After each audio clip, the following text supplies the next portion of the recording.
구약성경 121면에 있는 출애굽기 26장 1절부터 14절까지의 말씀을 저와 성도님들 한 절씩 교도하도록 하겠습니다. 제가 먼저 읽습니다. 너는 성막을 만들되 가늘게 꼰 배의 실과 청색, 자색, 홍색 실로 그룹을 정교하게 수놓은 10폭의 휘장을 만들지니 28규빗, 너비는 4규빗으로 각 폭의 장단을 갖게 하고 그 휘장 5폭을 서로 연결하며 다른 5폭도 서로 연결하고 그 휘장을 이을 끝폭가에 청색고를 만들며 이어질 다른 끝폭의 가에도 그와 같이 하고 휘장 끝폭가에 고 신계를 달며 다른 휘장 끝폭가에도 고 신계를 달고 그 고들을 서로 마주보게 하고 신계를 만들고 그 갈고리로 휘장을 연결하게 하며 성막을 이룰지며 그 성막을 덮는 막 곧 휘장을 염소털로 만들되 11폭을 만들지며 각 폭의 길이는 30규빗 너비는 4규빗으로 11폭의 길이를 갖게 하고 그 휘장 5폭을 서로 연결하며 또 6폭을 서로 연결하고 그 6째 폭 절반은 성막 전면에 접어 들이우고 휘장을 이을 끝폭가에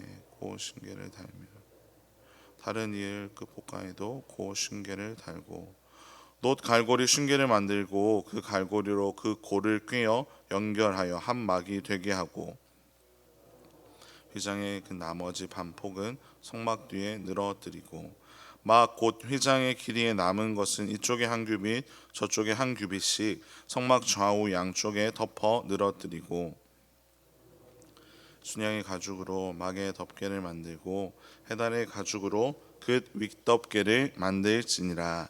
아멘. 가끔 인터넷에 드라마의 주요 장면들이 올라와서 보게 될 때가 있습니다.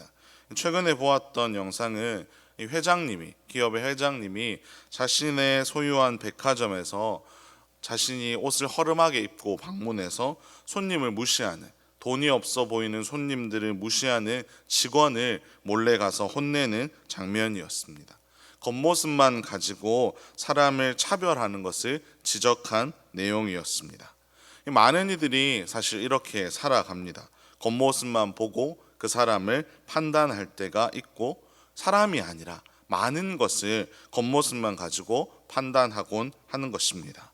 그런데 그러한 기준에서 볼 때 오늘 우리가 살펴본 이 성막은 그렇게 판단하는 것이 얼마나 어리석은 것인지를 보여주고 있습니다.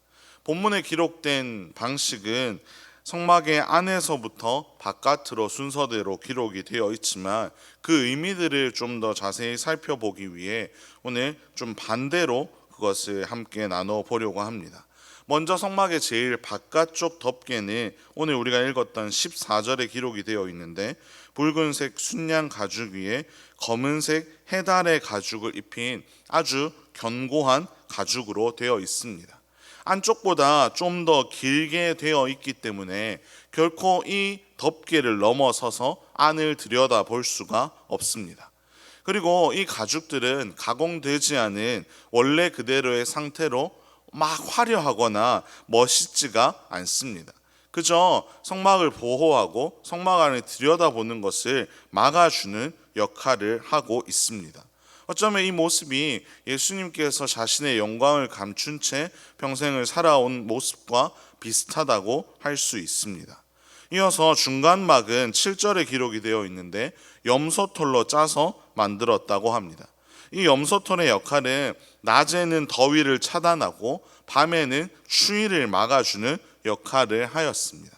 이러한 단열 효과 때문에 그 성막 안에서 섬기는 제사장들이 하나님의 보호하심 안에서 아주 쾌적한 환경에서 하나님을 섬기는 일을 계속할 수 있었습니다. 그리고 성막의 핵심이라고 할 수 있는 성막의 가장 안쪽은 1절부터 기록이 되어 있는데 아주 화려하게 만들어져 있습니다. 가늘게 꼰 부드럽고 귀한 배실 위에 청색, 자색, 홍색 실로 그룹이 섬세하게 수놓아지고 바깥쪽에 덮개와는 아주 비교할 수 없을 만큼 성막 안으로 그 중심부로 들어가면 들어갈수록 아주 화려하게 만들어진 것을 우리는 보게 됩니다. 하나님은 이 성막의 구조를 아주 자세하게 설명해 주시면서 이스라엘 백성들이 그것을 잘 만들도록 하시기 위함도 있었지만 이 시대를 살아가는 우리에게도 하나님은 이 성막 만드는 과정을 통해 분명한 메시지를 전해주고 계심을 믿습니다. 먼저 서두에 말씀드렸듯이 이 겉모습이 전부가 아님을 말씀해 주시기도 하고요. 그리고 염소털로 제사장들을 보호해 주셨던 것처럼 하나님이 우리의 삶도 아주 세밀하게 보호해 주고 계심을 알려주십니다. 나아가 하나님의 임재가 가득한 성막의 안쪽으로 갈수록 화려하게 하심으로 하나님께 가까이 하는 것이 우리에게 얼마나 영광스럽고 복된 삶인지를 보여주고 계십니다. 하나님은 이 구조를 너무나도 세밀하게 알려주셨습니다. 이것을 보아 알 수 있듯이 하나님이 우리의 삶을 모호하고 애매한 삶의 방식으로 이끄는 것이 아니라 하나님은 하나님의 아주 완벽한 계획 안에서 우리의 삶을 세밀하게 인도하고 계심을 우리는 다시 한번 기억할 수 있습니다. 그래서 우리는 이 하나님의 계획을 순전히 따르기만 하면 됩니다. 어떻게 해야 할지 모르는 우리의 삶 가운데 세밀하시고 완벽하신 하나님의 인도와 보호를 받으며 살아가면 되는 것입니다. 사랑하는 성도 여러분, 우리가 믿는 하나님은 이러한 분이십니다. 저는 이 말씀을 묵상하면서 정말로 위로가 되었습니다. 우리가 믿고 우리가 따르는 하나님이 얼마나 세밀하신 분인가, 얼마나 완전하신 분인가를 다시 한번 기억하게 되었습니다. 세상은 끊임없이 화려한 겉모습, 화려한 것에 목숨을 걸고 그것으로 많은 이들을 유혹합니다. 하지만 하나님이 우리를 부르시는 길은 화려한 겉모습이 아니라 정말로 바르고 복된 삶으로 하나님은 우리를 부르고 계십니다. 비록 겉모습은 화려하지 않더라도 그리스도를 따르는 우리의 삶이 바르게 걸어가야 하는 것임을 우리에게 다시 한번 알려주고 계십니다. 예수님이 그것을 누구보다 완벽하게 보여주셨습니다. 누구보다 화려하고 강력한 힘으로 등장하고 살아가실 수 있었지만 예수님은 그렇게 하시지 않으셨습니다.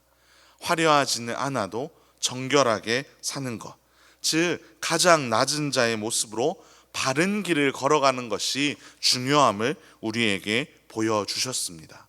저는 우리가 그 길을 잘 따라갈 수 있기를 간절히 소망합니다. 세상이 말하는 그러한 가치에 목숨을 걸고 그것에 마음을 빼앗겨 살아가는 것이 아니라 예수님이 보여주셨던 것처럼 겉모습은 비록 화려하지 않더라도 우리가 정말로 우리의 심령 가운데 늘 함께 하시는 그 하나님으로 말미암아 날마다 바르고 그리고 완벽하게 그리고 낮아진 모습으로 살아가는 우리의 삶이 되기를 주님의 이름으로 축원합니다. 함께 기도하겠습니다. 하나님 감사합니다. 하나님, 우리가 출애굽기를 통해 계속 이 성막의 모습을 살펴보며 하나님이 얼마나 세밀하신 분인지를 다시 한번 기억하게 됩니다. 하나님, 여러 가지 걱정거리가 가득하고 두려운 일이 많은 이 세상 가운데 하나님이 우리의 인도자 되어주시고 우리의 삶을 세밀하게 간섭하여 주심에 다시 한번 감사를 드립니다. 하나님, 그 하나님의 인도하심을 따라 우리가 화려한 모습에 목숨 걸지 않도록 우리의 삶을 세밀하게 인도하여 주시옵소서. 우리의 삶에 있어서 무엇이 중요한지를 바르게 깨닫게 하시고 하나님의 인도하심을 따라 우리에게 허락하신 삶의 자리에서 정결하고 바르게 살아가는 우리의 삶이 되도록 하나님께서 역사하여 주시옵소서. 감사를 드리며 살아계신 예수님의 이름으로 기도합니다. 아멘.